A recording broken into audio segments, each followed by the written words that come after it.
how was your coffee? I hope you found it as refreshing as I did.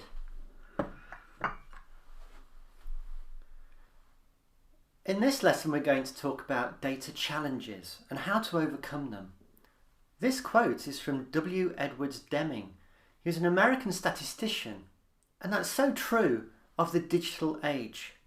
Every management team needs to have their finger on the pulse of accurate, useful data presented in meaningful ways.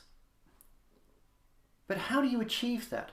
How do you maximize the efficiency of your processes with data and maximize your ability to deliver exceptional customer experience through great services delivered through fantastic automations? And how can technology play a role in helping you to achieve all of that? Organizations today hoard gigabytes of data about their customers, their products, their markets, and their solutions. Digital transformation projects have a habit of either generating new data or reusing old data, or a blend of the two.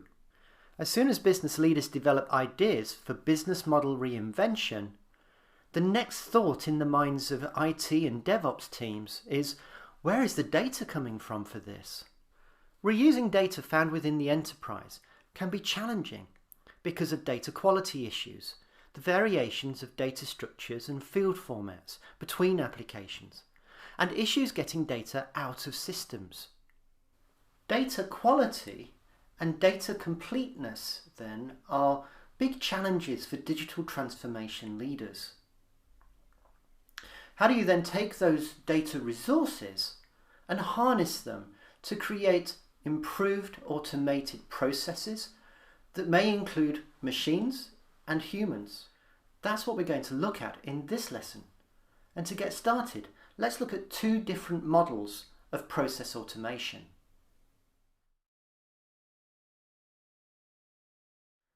This is the first one.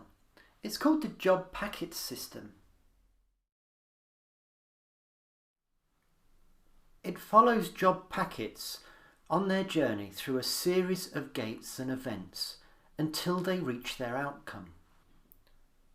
It's easy for humans to think of workflow in these terms because we think in straight lines and visualize the gates that we need to get through to reach our destination. It's a common workflow approach for paper documents that are used to carry the jobs through the various stages of a process.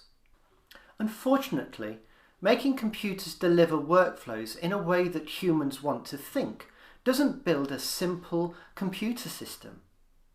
Another challenge is the programmatic components of this type of system are more complex to reuse.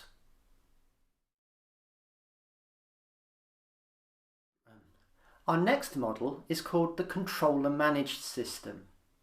It manages workflow from a central database controller by flicking switches. Think of a rail network managed by a fat controller that sets points and navigates trains around the track. All workflow logic is controlled by a central console by switching options on and off. The tracks define optimal predetermined routes, while the impact of switches is that jobs get routed down the most suitable route based on the individual requirements of the job. In the real world of business workflow, progressions of work happen by selecting options in database tables. This is a very simple and efficient way of using a computer to manage workflow. It also encourages greater reuse of programmable components. But one of the disadvantages of the controller managed system is that it's more difficult for humans to visualize. It also makes migration away from paper-based forms processes more complex. With Encanvas Information Flow Designer, we adopt the controller model, and we do that because it's inherently more efficient in the design and implementation and reuse of workflow componentry. It's important, when promoting use of a controller-managed workflow system, to explain to users the differences between these two models.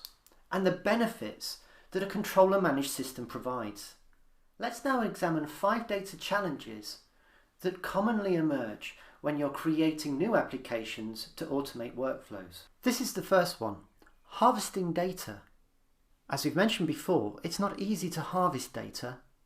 Complexity is added by the variety of systems and file formats in use.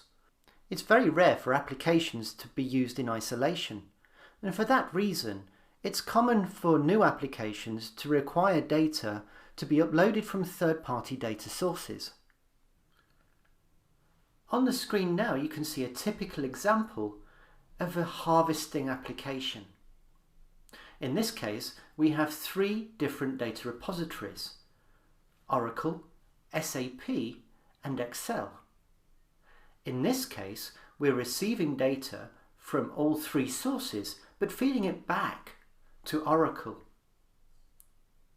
This type of hybrid combination is absolutely possible. It might be, for example, you need to return information that's been updated to one of your systems of record. The data will be aggregated in the cloud, and when it's aggregated, you can decide where each item of data needs to go and how it's transformed. You can schedule these uploads as timed events, or alternatively, you could have a watch folder to receive data and then automatically upload it, or you could have an ad hoc manual process to upload data when it becomes available. Encanvas includes a variety of ready-to-use data connectors to simplify data harvesting. To set up a new upload, you use drag-and-drop interfaces and pop-up configuration panels. In circumstances where third parties need to orchestrate their own data uploads to your data mart, we recommend the use of Information Flow Designer.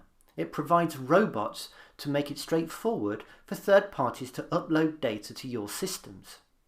It's important when you're harvesting data that the information you're receiving is accurate and up to date.